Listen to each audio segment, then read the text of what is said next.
This meeting is being recorded. What's going on, guys? It's the Bigs Podcast, episode number 73. This is part one of our week three review. With me, as always, here, Ben Nisman, hanging out in Bigs HQ. How are you, my best friend?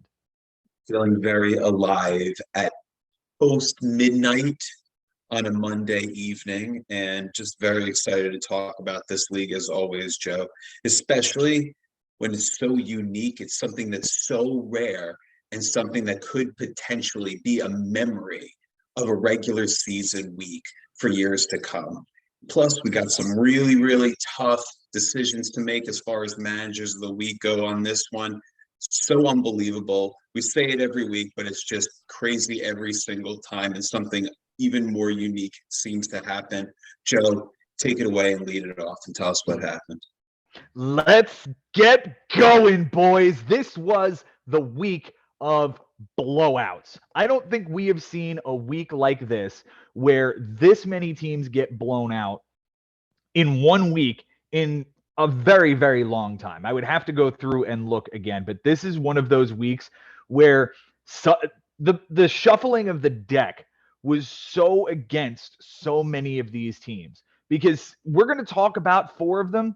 And when you hear the numbers that they put up, some of them got absolutely trucked, but would have played incredibly competitive against other teams in this league. We're going to talk about three or four of them, I think, here this evening.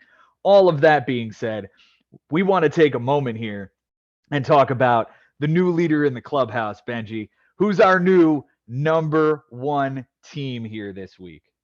Someone that I'm excited to talk about because you know about his passion in this league, the passion for the show, and how we break it all down. And it's Bobby Russo. And it should be right now because he's playing his ass off, and he's playing with a new rigored ambition, and he's been unbelievable, man. And not just what the roster is doing, but what he's doing day to day has been very impressive. Yeah, it's a 14-6 win this week for Bobby, and it was very, very obvious early on that he was going to take this rather handily. I don't think it was a case of, I think it was 16-4, it was 12-6, it was 14-4, it finishes here 14-6. So this is not really surprising how things turned out. On Sunday, errors were in fact tied, and Bobby did take one here on Sunday to give Kostas that. Strikeouts by a pitcher were also tied, and Kostas ends up taking that despite throwing 3 2/3 fewer innings. For Kostas close categories this week. Kostas does win by 4 runs. Bobby gets the triple, 2 homers for Kostas, 2 steals go to Bobby. The error, like I said, went to Kostas. The home runs given up by a pitcher goes to Bobby, 1 walk to Kostas. But that pitching line is pretty untouchable. Any other week, it'd be something we would be raving about, and it still should be celebrated. 115 over 70 2/3 is absolutely disgusting, Bob. For Kostas on his bench this week, Benjamin, he goes 4 for 21. That was such a good possibility of me getting something easy, but no. It's not bad by Kostas, actually. 220. You went the wrong way. 190. I did. Yeah. You left a run, a double, 4 walks, 4 strikeouts, and an error. The only thing that would play is the error, and it does come from that Kirk, Realmuto, JD Martinez rotation that we've been talking about all season. He actually got this one absolutely right. Kirk botched a pop-up above the plate and missed it, and that was the error that was on his bench that day. JT Realmuto went over 4 at catcher, and Kirk did get the double and the 2 walks, but none of that matters. The one that matters is the error there. So hats off to Kostas for that one. His moves this week: he drops Lamont Wade for Colin Holderman, who did not appear, and that's a wasted move. He dropped Holderman for Lane Thomas, 0 for 4 with 3 strikeouts, and then he dropped Lane Thomas. He dropped Brett Beatty for Dre Jamison. That was the horrible start. An inning, a loss, 3 walks, a strikeout, a 27 ERA, and a 6 whip. He adds Logan Allen, 6 innings, a win, a homer, a walk, 8 strikeouts, a 150, and a 1 whip. That's a good one. That's a really good one. And then he drops Griffin Jacks and finally drops Bryce Terang for Matt Moore, who gave him the relief appearance, clean with a strikeout. His key players this week, will start with the MVP candidate, and that's going to be Freddie Freeman this week. 231 with a 300, not great, but 6 runs, a double, 2 homers, 4 RBIs, a steal, 3 walks, and 6 strikeouts. Kostas did only win runs, homers, and kept the strikeouts and errors down, so Freeman is the guy for all of that. The least valuable hitter, man, this Jake McCarthy pick is not looking good this year. 077 with an 077. 3 runs, a homer, an RBI, and 2 strikeouts. The homer might have been his only hit all week, so that's why I'm giving it to him. The Cy Young, however, his teammate Zach Gallen, 7 innings, a win, 11 strikeouts, nothing earned, an 0.29 whip, and of course, the win. The Cy Young, well, we talked about the Dre Jamison pickup. That was hideous, and we'll just move on. Benji, for Bobby on the bench here, 10 for 35. Right, so 318. He's off tonight, folks. 286 is the batting average. 6 runs, 2 homers, 7 RBIs, 4 walks, 7 strikeouts, and 2 errors. And guess what? None of it plays. None of it plays. He has to be perfect with the home runs to get in. And the 6 RBIs, he needed 4 as it was. I'm not gonna push there. One of the homers is Newt Bar over Riley Green. Take your pick there. The moves this week. He dropped Bubba Thompson. He added Heimer Candelario, 0 for 4 with a strikeout. He drops Candelario for Tim Hill, an inning, a 1 whip, and a relief appearance. He drops Ji Hwan Bae. I know you know this team, Benny. That's for Pirates?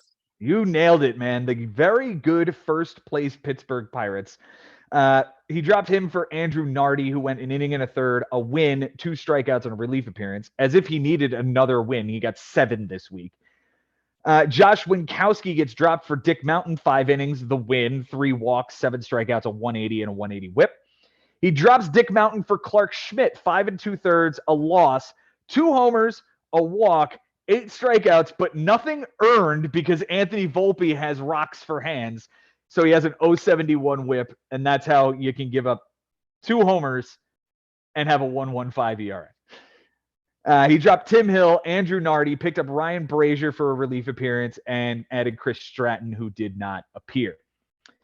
His key players this week, we're going to start with his MVP candidate, and it is Jose Ramirez, 208 with a 200. 3 runs, a double, 2 homers, 7 RBIs, and 6 strikeouts. Listen, neither one of these guys hit above 230, so none of the batting averages are going to look good. You can tell me about Christian Walker. I suppose that might also work with his 348 and 385, a homer and 5 RBIs, 3 doubles, 4 runs, but 7 strikeouts is ugly. Take it which way you want. Adley Rutschman, either way, is the least valuable guy. 111 and a 200. A run, 2 RBIs, 2 walks, and 7 more strikeouts. The Cy Young Max Fried, 11 2/3, a win, 3 walks, 9 strikeouts, nothing earned, and an 0.86 whip. Frank Bucco is clapping his hands every time that guy takes the mound. And in a weird way, I am too, just based on 2021. I had him as my ace. He was on the team all the way to the end. Yeah. The Cy Yuck is Jason Adam, because when you throw to a 1.15 ERA, it is really difficult to find anybody who was bad. So this guy in his only appearance gave up a solo home run, still struck out 2 of the 3 guys that he got in his only relief appearance. That's that. Benji, what do you see? Well, obviously, I see a very, like I said, an ambitious manager right now, playing a little bit differently than he's played in the past. Being a little bit more careful, using what he knows about certain opponents to his advantage. And I mean, he's playing his ass off. Like I said, I'm blown away by how much he's brought to the table so quickly, and already people are just thinking, shit, when do I have to play Bobby now? Like multiple people are like thinking how now this is such a tough opponent where it's like, okay, Bobby, I know I have to play tough against Bobby, but it's a little bit scarier right now. Bobby has got a pretty stacked team right now. And I think this is the best little run we've seen of Bobby. We see good runs like this out of him before, but definitely. this is probably the best one to start a season, obviously. And Right. listen, he's in a position where he can go out and make a deal if he wants to, but I don't see a reason to. You're off Me to this neither. hot a start, 3.5 up on the pack, and Yeah. keep running with it. Yeah. The pitching staff is fantastic. The Yeah. offense looks to be clicking Mhm. this week, notwithstanding. Yeah, but it was all about timing here, and he was playing against the team that wasn't hitting either, and he played to the score. And right now, this is like you said, it's different than in other years where it was he wins a week, he loses a week. He wins big one week, then he loses big. And it's just kind of going back and forth, but 3 in a row now, and it's him and one other guy basically that has not lost yet, and is actually started with a 3-0 record. So it's going to be interesting to see. He still has some tough opponents ahead of him. And on the other side, Kostas, we thought that we were putting him as manager of the week last week, and all of a sudden now it's just okay, like he's back to the middle of the pack. And what do we expect from Kostas? We know that that bench in that situation, the lineup construction would come back to bite him. It has. He's made it work. Also, he has Tatis now back. That should make the Padres better, make Kostas' team better, obviously. And as far as his pitching, well, that to me is still a head scratcher. I don't know what Kostas' pitching is going to be bringing him. Is he going to be a guy that's just going to have to keep streaming these starters like he's been doing? Johnny Brito, for one. We talked about his Cy Young. So these kinds of things concern me, but it's Kostas. You know he's going to be trying hard. I still expect a very, very competitive summer from him as well. Oh, no doubt. No doubt. I think one way or another, he'll find a way to either alleviate that rotation at catcher and utility that we've talked about, or he'll just keep playing with it. And this week, I'm telling you, he went 4 for 21 on his bench. That's getting it right. Yeah. And no doubt he benches the error. You know, that's coincidental, but still he did it.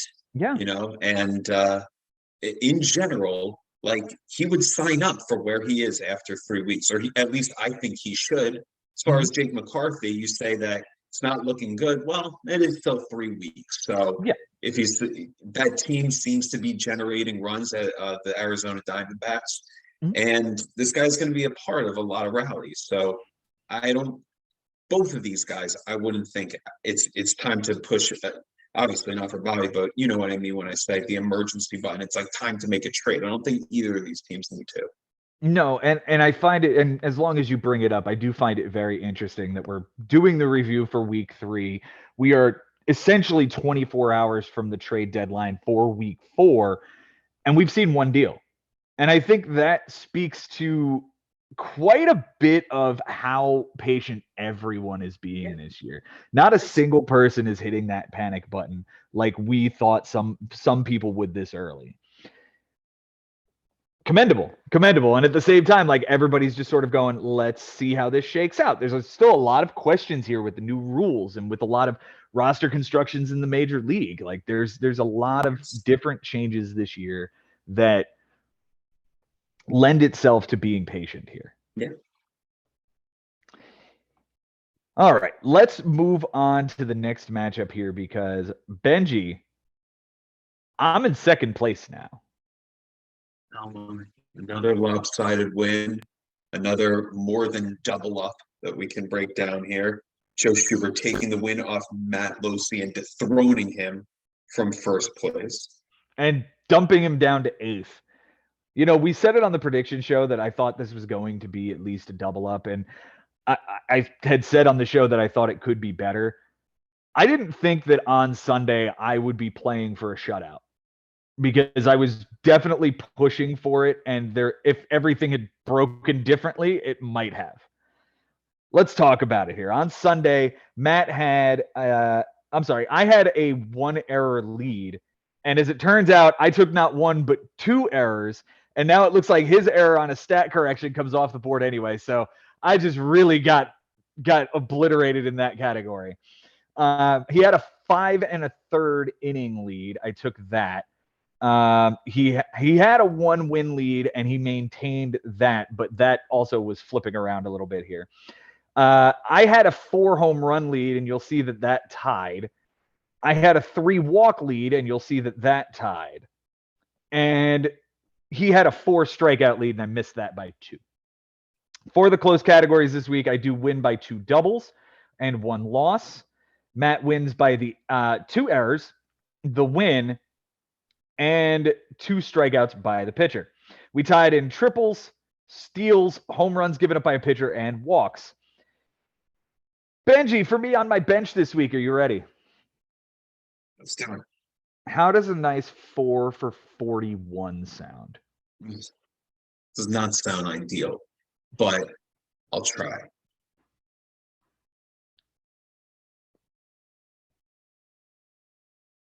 Oh, 92?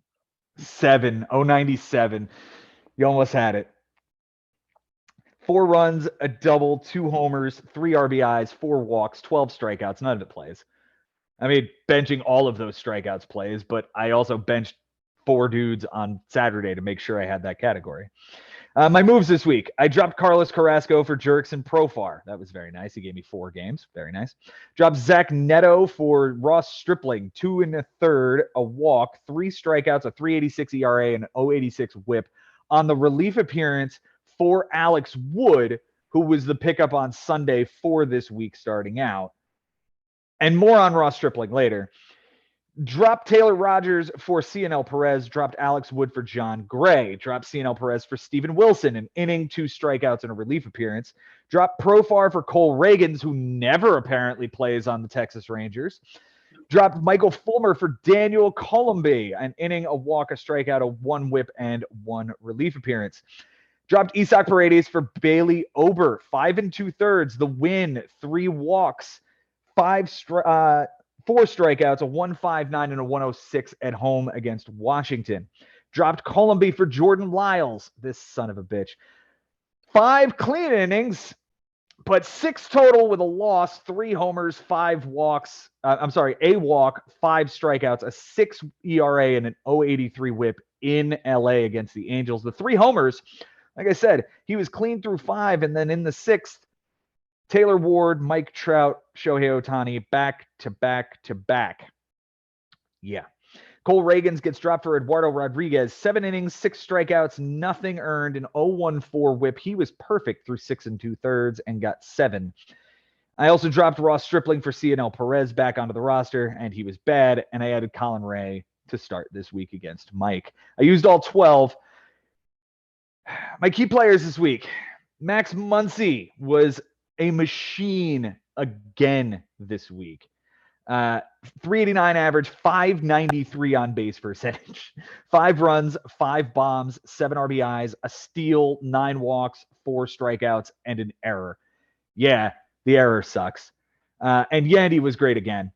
The least valuable hitter was Paredes. He went 1 for 4 in the day I played him, but he was otherwise 0 for most of the time on my bench.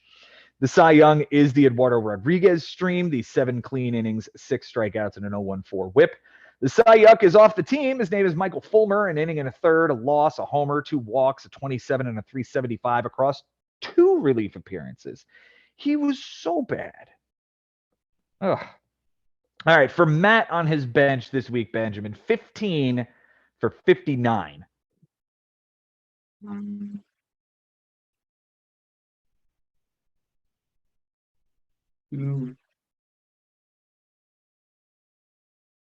Team for 89. Jesus. Mm-hmm.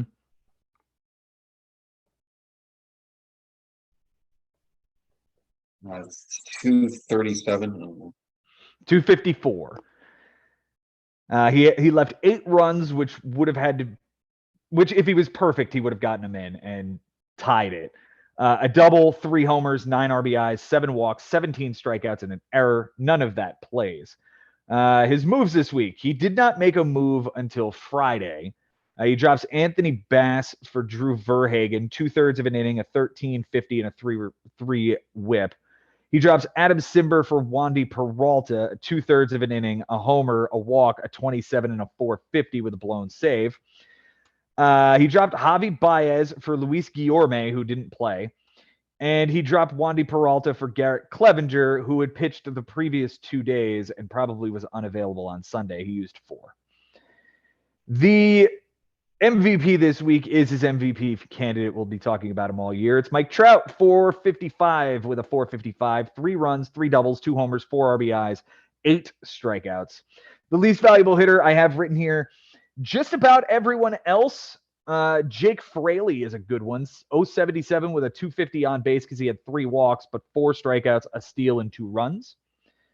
The Cy Young is Jacob deGrom, who pretty much going on Sunday solidified the categories that he did win and tie by being adequate. He went 10 innings, a win, a bomb, a walk, 16 strikeouts, an 090 and an 040. I would call that pretty damn good. And the Cy Young is... The Cy Young is everyone else is what I have written here? Yep, everyone else. Julio Urias is one that is pointed out specifically. AJ Minter is a very obvious one there with 2 losses and a 15. Sandoval against the Yankees, Garrett Whitlock. Yeah, they were all pretty terrible. It was pretty bad. It was pretty bad. So on Sunday, I picked up 3 starters, Bailey over Eduardo Rodriguez and Jordan Lyles, in an attempt to go with Ross Stripling and go after everything. I was going to try to go to shut it out. In a week of blowouts, I figured I could be the blowout and still gain ground on everyone else. Yeah. Did it backfire? I lost. I went from 15-3 to 14-3.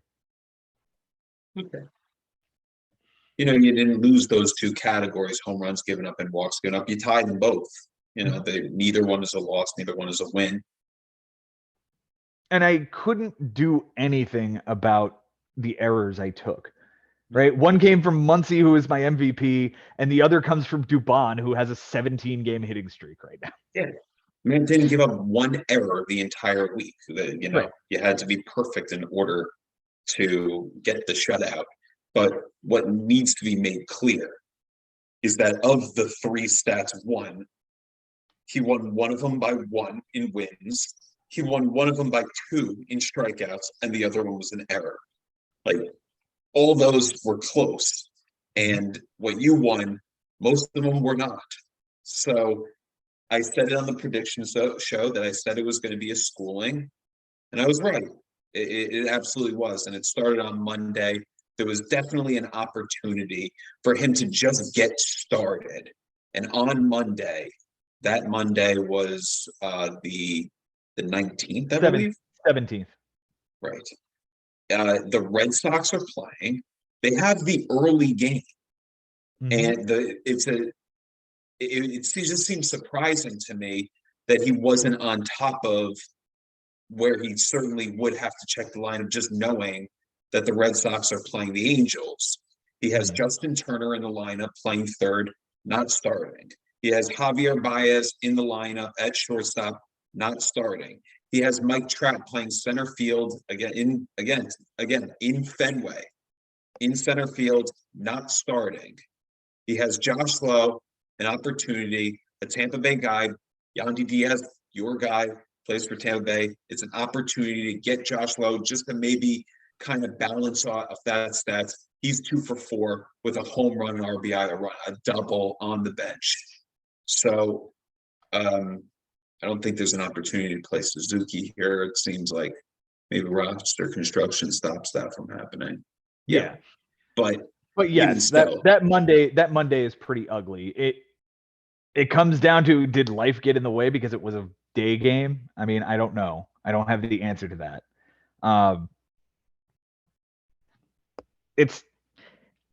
You know just as well as I do that all week I was struggling with, like, I'm crushing this dude, and I can tell that, like, we were texting all week, so I know he was Sure. into it. He was I into just it, but it just happened on Tuesday. You see that Nelson Cruz isn't starting. There's Seiya Suzuki, 2 for 2 with 3 walks on the bench and a run. I'm not saying he would have won these stats anyway, but it certainly made your life easier to know the way you could play the game, knowing it. It happened on, no, he was good on Wednesday. Dude, Thursday, again, Saturday's Thursday where I put it again, to there the was an test. opportunity to put in either a Michael Conforto or a Gallo or a Suzuki. I mean, this is besides the fact that he's not making a ton of ads to actually fill up a lineup or make an attack for innings if it's necessary. Especially down the stretch, like this Saturday or Sunday. But almost every day, it just seems like there is an opportunity to actually do something. Okay, Trout out of the lineup again on Friday. No switch. There could be Jake Fraley. Of course, it wasn't 0 for 4. I realize some of these things went in his benefit, but in general, he's not giving himself as good of a chance, I think, that he could have. I agree. And that comes down to being on top of your team and being on top of your phone. And perhaps right now it's just not capable, because we do know he's a school teacher like Mike Haber and like a lot of the other guys here. I don't know. I know. I realize, for sure, but everything gets in the way. I mean, obviously, Sunday, Josh Flo, he's not playing. There's an opportunity against Starlin Marte. I mean, look, everyone's busy. It just seemed like it was, because whether it was during the week, whether it was the weekend, I kind of knew that he would have a tough time beating you, Joe, based on how much you're putting into it at plus experience. But then he didn't even give himself more of a chance by really staying competitive daily. And listen, it hurts him a lot that he goes in weeks 1 and 2 and gets a big win on Frank, and gets a tie with Henry, and is sitting pretty in first place. And here I come, having lost my first week and got a good win over Josh, that, like, I'm figuring out how this team works. And this is the week that we get right.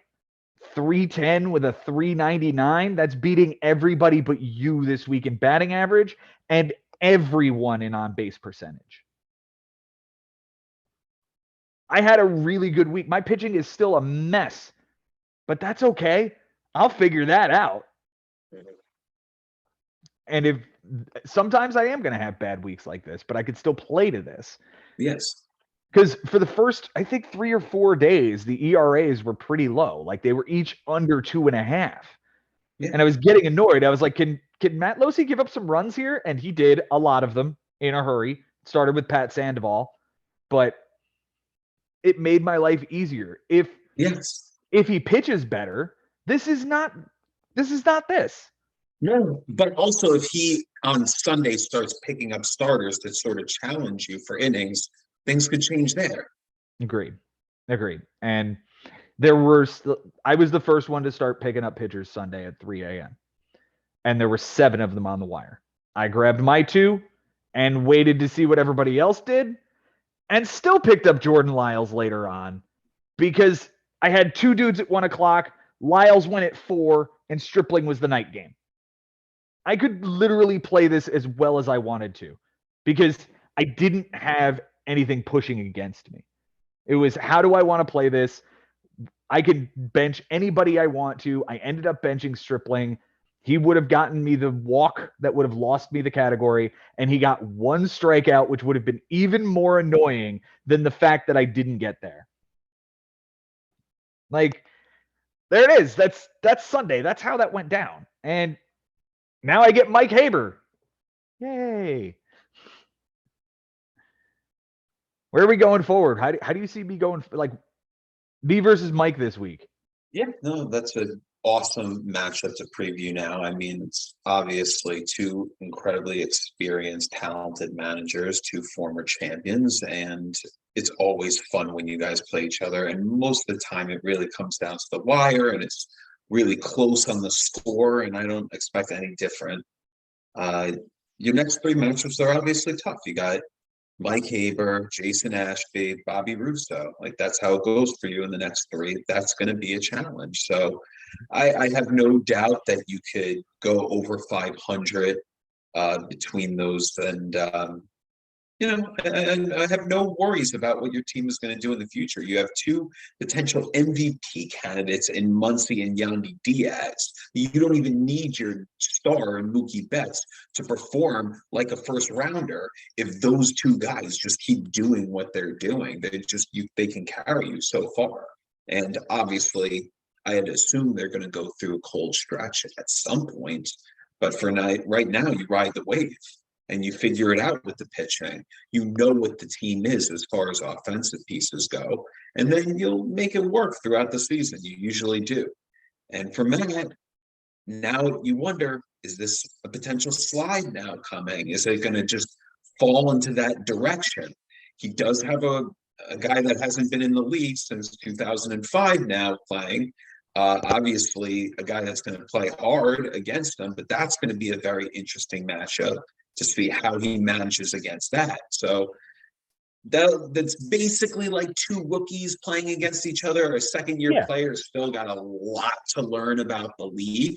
But that's, if he can just get off the big schneid of having that tough loss here with a win, he'll shut me up and say, look, I'm obviously a competitor here, and that was just a fluke week, and I'm going to be right back in the top of the standings very soon. But we'll have to see.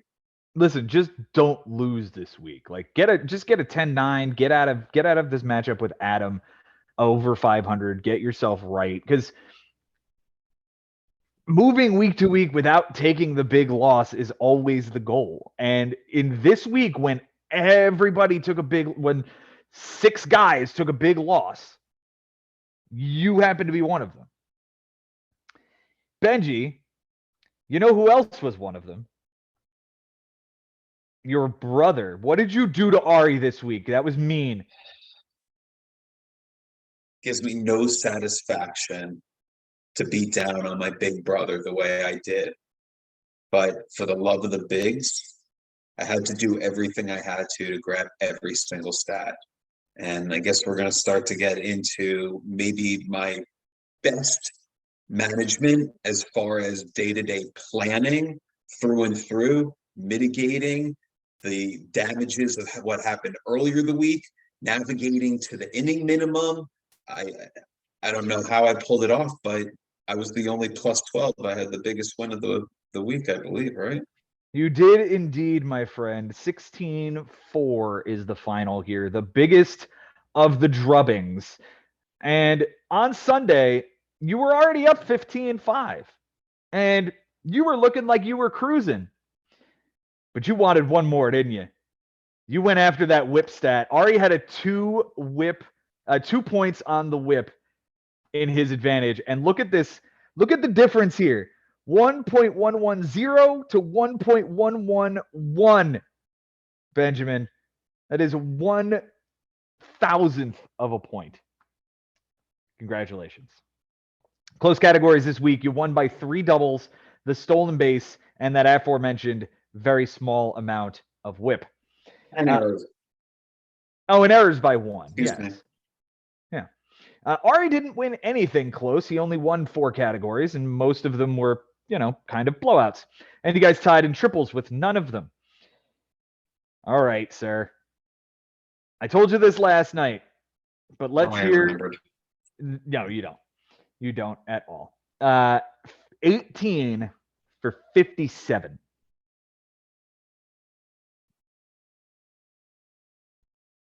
$262. He's way off tonight, guys. That is Stone Cold Steve Austin 316, which is interesting because you hit a 311 in your lineup. So your team was just hitting 311 or 316, like in the 310s all week, everywhere. You left 13 runs, 6 doubles, a homer, 6 RBIs, a steal, 10 walks, 8 strikeouts, and 2 errors. And guess what? The only thing that plays is the errors you benched. Congratulations, Benji. Thank you. That's an error from Oh, wait, we got two of them actually left on the Yes. bench. One of them is on Monday, and one of Correct. them That's is on Kike Tuesday. Hernandez. With that, Kike Hernandez did have the early game, but he was playing shortstop.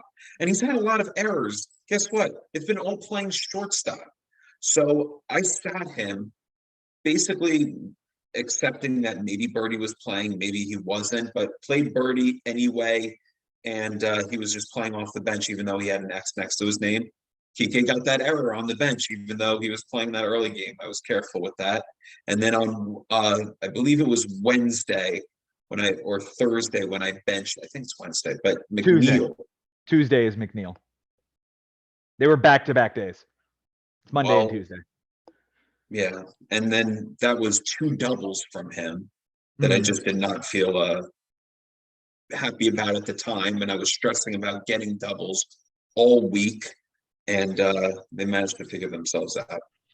The Nick Martinez benching, the Nestor Cortez benching. You left two of your aces on the bench, 13 combined innings, and look at this inning total, guys. 42 and a third. He hit it by 1 out. Good job, Benji. Your moves this week. You dropped Jonathan Hernandez for Elias Diaz, 2 for 4 with a double, 2 RBIs, and a strikeout. You dropped Amir Garrett for Randall Grichuk. Hey, welcome back, buddy. You were able to get him right back. You dropped Elias Diaz for Trevor Rogers. 3 innings, a walk, 3 strikeouts, a 3 ERA, and a 133 whip, and he's off to the IL. You dropped Trevor Rogers for Scott Magoo. 1 inning and 2/3, 2 strikeouts, and a relief appearance. Hey, that guy's been pretty good for you, right? Yeah, no doubt. He was definitely critical for getting to the whip. You also dropped Joe Jimenez for Tristan Casas. 1 for 2, 2 runs, 2 walks, and a strikeout. You dropped Tristan Casas for Reese McGuire and then dropped Reese McGuire for Eddie Rosario. You want to talk about that real quick? Yeah. There was a rain out. I needed a catcher. Will Smith has been out all week. But then it turned out because of the rain out, I could pick up anyone because at that point Josh Bell could be my utility. But the rain out happened after the Pirates game had started. So there's Santana stuck on my bench. And when I'm trying to crave for doubles right now, I'm thinking anybody that could possibly do that. Went with Eddie Rosario. And then I'm watching the Santana at bats 0 for 1, good, 0 for 2, good, 0 for 3, good. Okay, if he can just not do anything in this 4th at bat, I'd feel pretty good about the fact that I couldn't get to that move. He hit a double. And you know what? It didn't matter. It didn't matter. Eddie Rosario did go 1 for 4 with 2 strikeouts for you. You dropped him the next day for James McCann, former Met, 1 for 3 with a solo home run for you. You called that guy up and was like, hey, can I get a bomb here? Yeah, that's pretty awesome. You dropped that guy for Brent Suter, who you called up and was like, let me get an inning and a third on Sunday, please. With a strikeout, an 0.75 whip, because the 1 whip wouldn't have won the whip. He needed the extra out in order to make it drop enough. And, of course, the relief appearance. And just for good measure, you did pick up Robert Stevenson, but he didn't appear. So it is what it is. The MVP this week, we talked about it last night. It's still Brandon Nimmo. A 425 average, a 438 on base percentage. So a couple of sac flies in there as well. 5 runs, 2 doubles, 2 homers, 5 RBIs, and 4 strikeouts. The least valuable hitter is that guy, Nathaniel Lowe. A 158 batting average, a 261 on base, 3 runs, an RBI, 3 walks, 5 strikeouts, and the lone error that made you sweat a little bit for a while. The Cy Young is Josh Hader, 4 clean relief appearances, all saves with a walk and 3 strikeouts and an 0.25 whip. Yeah. The Cy Young, his teammate, Michael Wacha, for the 3rd consecutive week we're talking about this guy in this category. 4 innings, a walk, 3 strikeouts, 11 and a quarter, and a 275. Not great. Not great. For Ari on his bench this week, Benji, it is 10 for 62. Well, that's actually pretty impressive when you think about it. Yes. Is it 158? Ooh, he almost nailed it. 161. with 2 runs, 3 doubles, a homer, 5 RBIs, a steal, 5 walks, and 17 strikeouts. None of it plays except for the steal, and the steal shows up on Sunday. Josh Naylor, 2 for 3 with the steal, the walk, and a strikeout on the bench, with Joey Meneses 0 for 4 with a strikeout. Ouch. His 3 moves this week, he drops Jeffrey Springs, and on the preview show, I was talking about how he was going to utilize that roster spot. Well, it became Jarren Duran, 1 for 2 with a double, 3 RBIs, and a walk. He then dropped that guy for Noah Davis, 4 2/3, 5 strikeouts, a 193, and a 129 whip. Good, I guess. Yeah. His key players this week is a guy who crushed my fucking soul this week. It was Masataka Yoshida. 269 average, 286 on base, 3 runs, a double, 2 homers, 9 RBIs, a walk, and 5 strikeouts. He was one of the other guys to go deep off of my pitchers this week. Off of Matt Bush. Matt Bush gave up back-to-back homers 30 minutes after Jordan Lyles gave up back-to-back homers. Yoshida had a grand slam in the same inning as that home run and 9 RBIs on the week. Well done. Well done. The least valuable hitter, you'll take this every time you face Ari when I say Aaron Judge is the least valuable hitter. 136, 231 on base, 3 runs, a bomb, 3 RBIs, 3 walks, and 9 strikeouts. Very nice. Very nice week. Lucas Giolito is his Cy Young. 13 innings, a win, a loss, 2 bombs, 3 walks, 12 strikeouts, a 277 and an 062. We were going back and forth last night over who it was, and at the end of the day, again, he only won innings and strikeouts, so it kind of has to be this dude. Scott Barlow is the Cy Yuck. 2 innings, a save, a bomb, 2 walks, 4 strikeouts, 1350 and a 250 with 2 relief appearances. He had the worst whip on the team, and he loses it that close. Got to be that guy. Benji, this is your matchup. I will give you the floor. Well, firstly, Saturday was a very stressful night because doubles were so close, and I'm wondering who to play. And I'm like flipping a coin between Carlos Santana and Nathaniel Lowe. And Carlos Santana had just hit that double on Friday. And I'm just thinking, I know this guy, and I feel good about this matchup. And I played Santana again on Saturday, and boom, there was the double. And it felt great. And it was just a good start for momentum, feeling good into Sunday. And I knew that the fact that I just didn't have I didn't pitch 1/3 of an inning on Friday, and then just a little bit on Saturday. And I was just staying away from starters as much as I could after I had benched a 7 innings scoreless in a win against Atlanta, which you said you wouldn't have done, even though he was at home, from Nick Martinez. But he did. Didn't you already have 2 starts in the bag that were pretty money, and like you took Martinez out?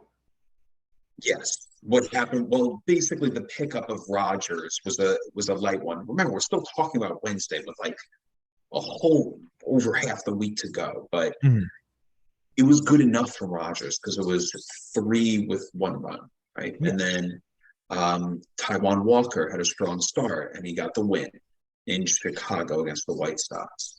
And then I'm just thinking 3 in a row. And he was going back. I was going back and forth with Martinez, and then finally I saw that his last start was against the Braves. He was terrible this year, and I was just like, I don't want to do that again. Like, it's way too early in the week. There's 7 scoreless on my bench, and what an 075 whip. So that hurts. It's the win also. And then I'm looking at Nestor Cortez, the next day, I believe. And I'm thinking against the Angels in Yankee Stadium, I know it's my ace, but I just don't feel comfortable. He didn't light the world on fire. He had a 4.5 ERA, but he did get the win, and he just got more innings closer to the minimum. I just couldn't figure it out. And Waka, sure, I'll go with him because he's at home and Tatis is back, and maybe they win the game. And they had given him a 5-1 lead, and he could not hold it. And he was terrible over the 4 innings, but close to the minimum, just trying to find my way to the 42, right?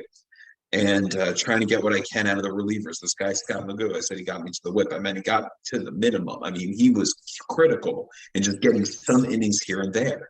And then Friday, just could not get a damn pitcher into the game. Saturday, of course, the double from Santana, feeling a little bit better. and I have 40 innings going into the final day. How am I going to just get 2 innings, like 2 nice innings? I I had Tyler McGill. I got the Sunday night game at least. So no matter what, unless he pulls, just all of a sudden can't start the game, I'm pretty good in getting the innings. But I don't want to start if I don't have to. So I go with Suter. I got a lot of Colorado Rockies guys. Obviously, I haven't gotten a ton out of Pierce Johnson this week. I haven't gotten a ton out of Bard this week. These guys haven't come in. It's one of these Rocky relievers is going to come in. Suter, thank God that pickup, because 1 1/3 scoreless and a reasonable enough whip, 75. Okay, I'm still in that. And I just need 2/3 of an inning, Joe. That's all I need. The Arizona San Diego game is getting out of hand. Stevenson never comes into the game. It doesn't look like my Arizona Diamondbacks guys are going to come into the game. And I just need 2/3 of an inning. And the Mets game is starting very, very soon, like in 20 minutes or something. And the Diamondbacks seem to start making a comeback. And we're really getting close to the wire here. And again, I just need 2 outs. That's all I need. And I'm at work, and I'm at a point where I can sit around and haters in the game in the 9th. And I'm looking at it, I'm looking at the clock. The deadline is 7:10 for first pitch for the Mets and Giants in San Francisco. It's 7:08 when he gets that second, I believe in the second strike, and then the first out is recorded as it turns to 7:09. And I get out of that app. I go back into the Yahoo app. I bench Tyler McGill, hoping that Heater does not throw his arm out in that next at bat. Turns out he gets that next out to get the minimum, and he gets one more out for me to flip with McGill on the bench, who had an awful night. Would have blown that for me. You see how close I won whip by to getting to the minimum. That's about as close to the wire of anything in this league that I've ever done. Because if it doesn't work out, then I miss the minimum and I lose the week. And the commissioner just missed the minimum. So I was absolutely playing with fire. And after the Martinez benching, I'm thinking to myself, how is it at all possible for me to win? Walks given up, home runs given up, losses, ERA, whip. I somehow was able to get all of them. And by the way, losses were tight up until Friday. And he pitched 3 guys, and he was giving up like 1 home run, and or just Astros. What is that guy's name? Hunter Brown. He was bad, but the Astros bailed him out. And that random guy on the Colorado Rockies that you mentioned that he picked up, that guy was good enough. Noah Davis. Noah Davis. He didn't get the loss. Then he's got Trevor Williams, who's pitching a pretty decent game, but he's down 1-0. And then in the 9th, Washington gets him off the hook. I'm like, oh my God, it's still 1-0 in losses after Friday. And then finally, I'm thinking, is it possible Shane Bieber on Saturday can have a bad game against Miami? Probably not, but that's baseball, Susan. And he was bad enough to get that loss. And then Ari just kept pitching. He went with Giolito on Sunday, and he was bad enough. So all these things all needed to happen in order for me to get whip, but I just kept looking at it, and I just kept playing based on what I thought could happen, and it just fell the right way. And again, I don't think I've ever had to do anything like that and like playing to the clock that much. I mean, I look back at the finals with Mike Haber, obviously in 2019, where I benched everybody in my whole offense in the last minute. I did something similar on the Sunday against Kostas, but this is a whole nother level because it was really to the minute, and it had to do with catching the minimum.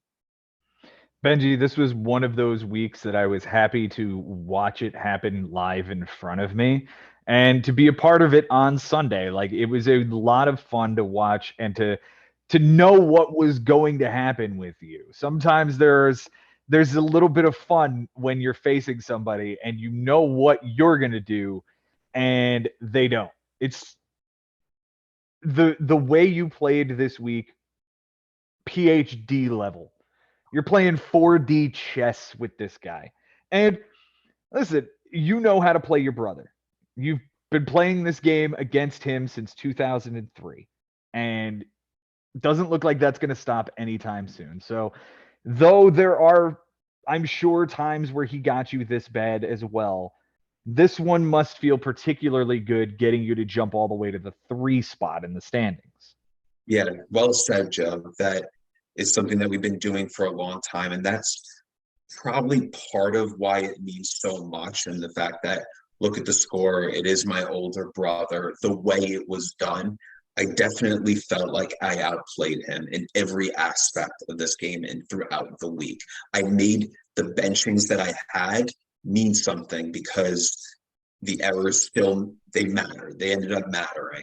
And the fact that I benched so many doubles here and there, but I found a way to get them anyway. The home runs and the RBIs that I left on the bench would not have mattered. Even the thought of free agents that I was willing to pick up and play in there that would have done well still wouldn't have been enough.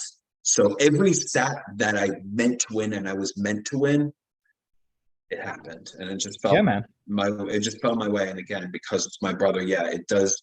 Again, I said it doesn't give me satisfaction to beat him, but at the same time, it does feel that good because it is a playoff team many times, and last year it's a big win, man. And also to the peers, the people that are kind of new to the league or totally new, I wanted to put my stamp in. I needed to get that W.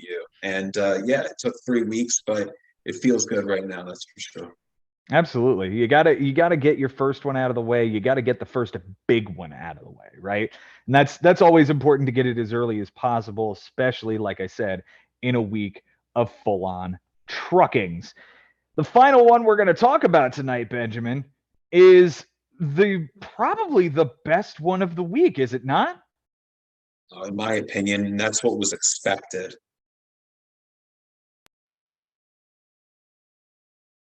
I mean, listen, we've got ourselves a new all-time record for lowest ERA in a week. It was set last year about this time by Jason Ashby with an 0.99. Oh, fighting Matt Loosee, right? Matt Loosee later on in the year took him down 0.98. He took it down 1 tick. And he was playing Jason that week. He was. Jason had to watch his old record die. And now James McCloskey says, screw your 0.90s. Screw your 0.80s. Let's go 0.72 through 50 innings. Benny, this is insane, right? Yeah, no, I think it's incredible. The fact that it's not 44 or 47, it's 50 innings that he did this. And a lot of it had to do with not being at the minimum and having to make a last minute Sunday decision. And that's part of what makes this extra special. Absolutely. It is a 13-5 drubbing over Bryan Lebo. However, I think if we're honest, this mitigated a lot better than I think it needed to be. And that's kind of what we were talking about on the show, where it's this kind of score. And yet I feel like Bryan might feel okay getting out of this way. It's only a -7 in weeks where dudes are taking -10s, 11s, and in your case, 12. 8, right? Is it 8? It's probably 8. Yeah, it's 8. On Sunday, they were tied in doubles. Bryan got that one. Bryan had a 1-walk lead, and he had a 1 error lead, and he handed that over. And James had a 2 relief appearance lead, and Bryan got that one back. Close categories, Bryan does win by the 2 doubles and the 2 triples and the 2 saves. James wins by the 2 walks, and not a whole lot else was close. They tied in stolen bases at 4, errors at 3, and relief appearances at 19.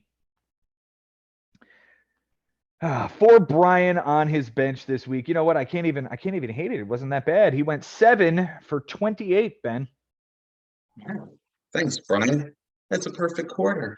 It's the third one he's gotten right this year, boys. With a run, a triple that doesn't matter, a homer, 3 RBIs, 6 strikeouts, and an error. Now, he benched the error on Saturday, so good job there. And the triple came on Tuesday. It was Ketel Marte, whom he's now named his team after, in case you haven't seen his new team name. So good. His transactions this week, he dropped Christian Bethancourt, Sam Hilliard, and Hector Neris on Monday and picked it up Bryan De La Cruz, 1 for 4 with a strikeout. He dropped Nicky Lopez and Bryan De La Cruz, and here comes the pitching. He added Colin Ray, 5 innings, 2 walks, 2 strikeouts, a 720 and a 140 whip. He adds Nick Maton in a doubleheader, 0 for 8 with a run and a walk. He dropped Colin Ray for Marco Gonzalez, 6 innings, a walk, 9 strikeouts, 3 ERA, and an 0.83 whip. He dropped Nick Maton for Kerry Carpenter, who gave him a 2 for 4. He dropped Danny Jimenez for Zach Thompson, an inning, 3 strikeouts, 2 whip, and a relief appearance. Dropped Zach Thompson for Colin Holderman, an inning, a strikeout, an 18 ERA, a 3 whip, and a relief appearance. He dropped Colin Holderman for Nick Sandlin, a third of an inning, 2 walks, a 27 ERA, and a 6 whip with a relief appearance. He dropped Marco Gonzalez for Kyle Freeland, 6 innings, a loss, 3 homers, a walk, 6 strikeouts, a 6 ERA, and a 1 whip. He dropped Kerry Carpenter for Dylan Carlson, 0 for 4 with 3 strikeouts. And he dropped Kyle Freeland on Sunday for Patrick Corbin, 6 innings, a loss, 2 homers, 2 walks, 6 strikeouts, a 450, and a 150. His key players this week is, in fact, the new namesake of the team, Ketel Marte, 389 with a 389, 4 runs, a double, a triple, 2 RBIs, and only 3 strikeouts. The least valuable hitter is Trey Turner, 194 with a 219 on base percentage, 3 runs, 2 doubles, 2 homers, 3 RBIs, a steal, a walk, and 12 strikeouts with an error. Not great. Not great. The Cy Young is Kevin Gossman, 11 2/3, a win, a loss, 2 bombs, 2 walks, 16 strikeouts, a 5.40 ERA, and a 103 whip. Innings and strikeouts is what we're looking for here again. Sean Manaea is the Cy Young, 3 2/3, a loss, 2 bombs, 3 walks, 3 strikeouts, a 12.27, and a 191. For Mr. McCloskey, who on the week hit 296 with a 350 in his lineup. Benji, on his bench, he goes 5 for 29.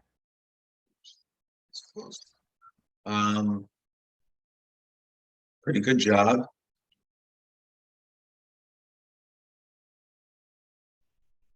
$168.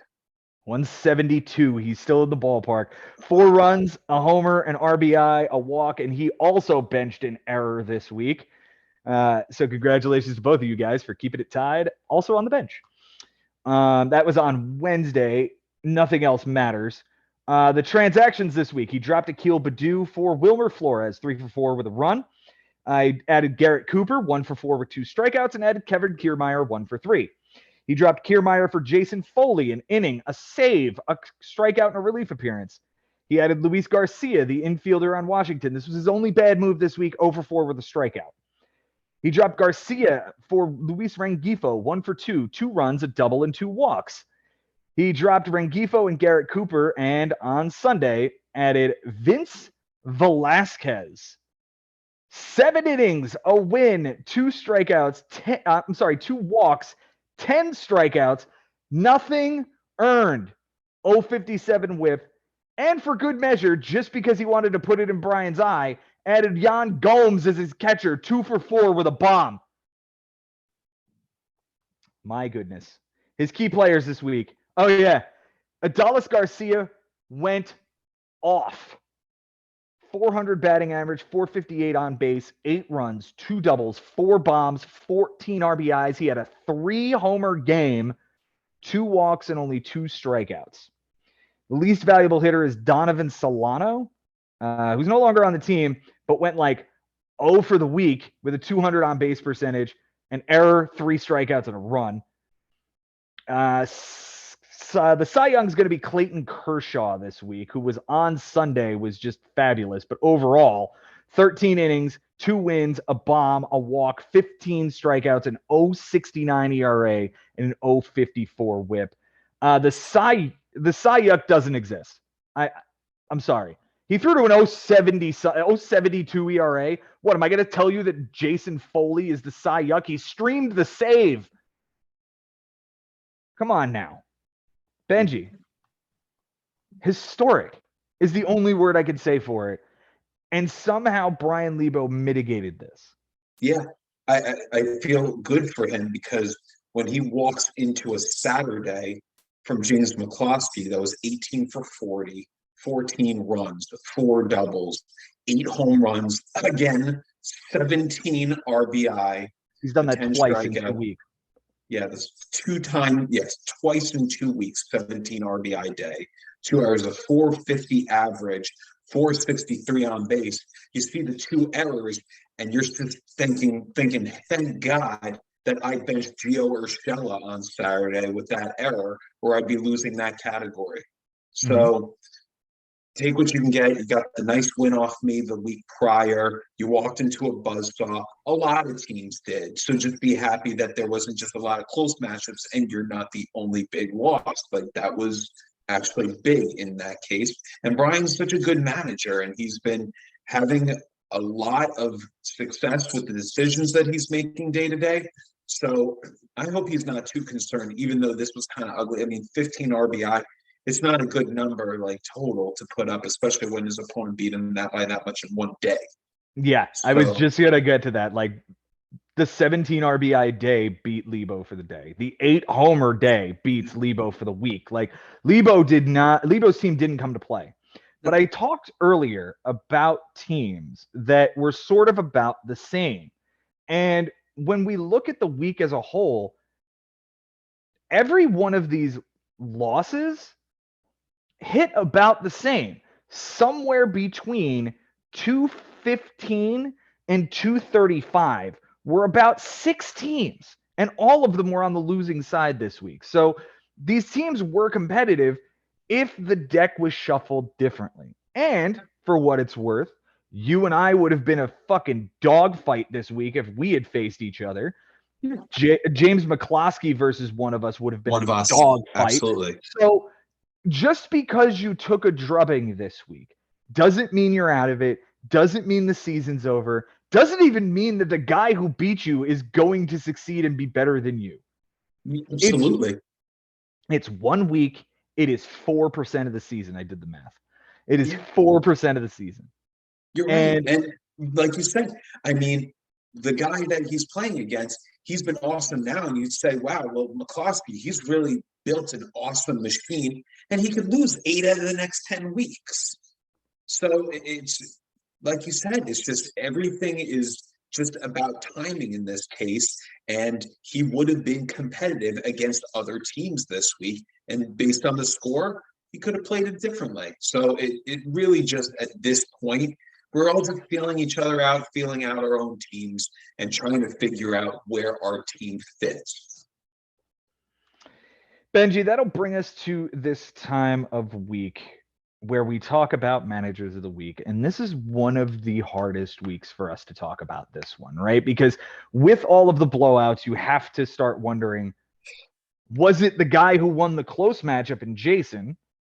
Or are you going to give it to 3 guys who had blowouts? So let's kick this thing off right. Who's your number 3 manager of the week this week? Joe, it's just, I can't exclude you, man. Like, I know I said that, there wasn't a lot of fight back from Matt. And I still don't think there was, but I just can't deny the fact that you played based on that and you knew exactly what you had to do in order to get all those categories. Sure, the bullpen definitely screwed you over on the weekend. Saturday was fucked, Sunday was worse, and you dealt with it the best you could, and I couldn't ignore that. So I'm giving you the number 3. I appreciate that, man. Thank you very much. My 3 this week is going to go to Jason Ashby. In a week of blowouts, you get the close matchup and just hold yourself at 500. That's really important. With a shout out to his opponent, Frank. Listen, again, in a week of blowouts, you two don't get blown out, and you guys just weather the storm that happened around you. And that's commendable because you don't want every week you do not want to get blown out. 6 teams were blown out this week. You guys weren't. So credit to both of you guys. You'll get the number 3 mentioned for me. Benji, who's number 2 for you? Man, I wish I could give it to McCloskey. You know I do. But I got to give it here to Mike Haber, man. I thought that his management just constantly through the week was just incredible. We don't get to discuss that matchup. They'll get into it more, but I really thought Mike Haber was brilliant. He was absolutely fantastic this week, and obviously it shows with the finish that he put on his opponent. Now, my number 2, Benny, it's you, man. That day-to-day management and the moment-to-moment management is what this Bigs is all about, what this league stands for, and you of all people to push it as close and as narrow as you can. 42 and a third. You didn't have it, and you benched the final guy that could get you anything. That took grapefruit-sized balls, sir. And credit to you with a great win over Ari. You're my number 2. Thank you. Now, who is the number 1 for you, my friend? Again, I wish I could find a way to get McCloskey into it. He's my honorable mention after you.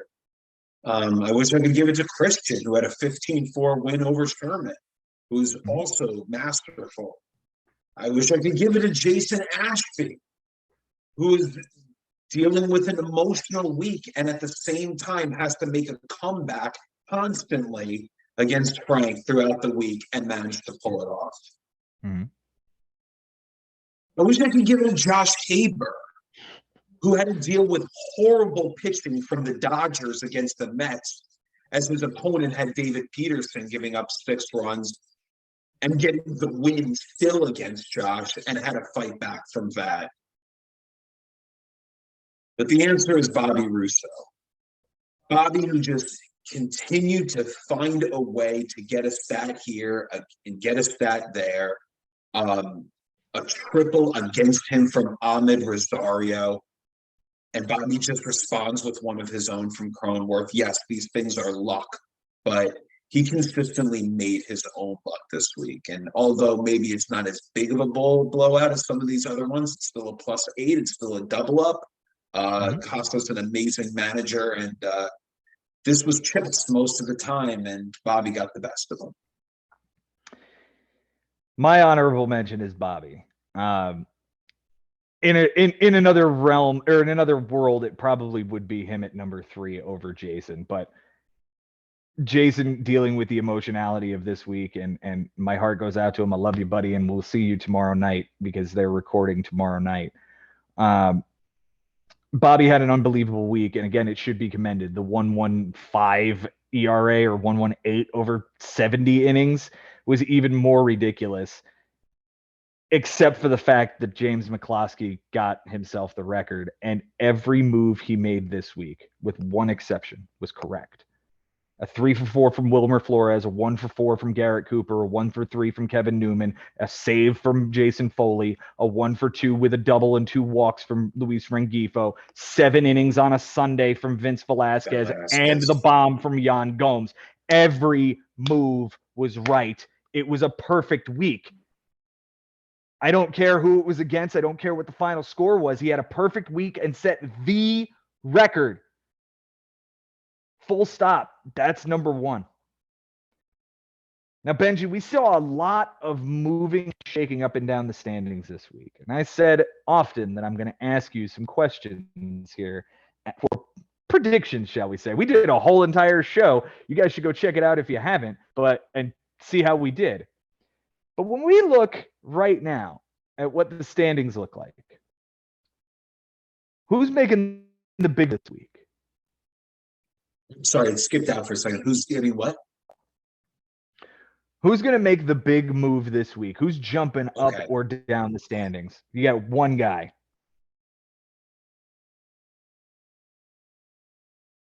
Wow, that's a great question. Just think from one of maybe the bottom four, or can I go even higher? You do the bottom 8.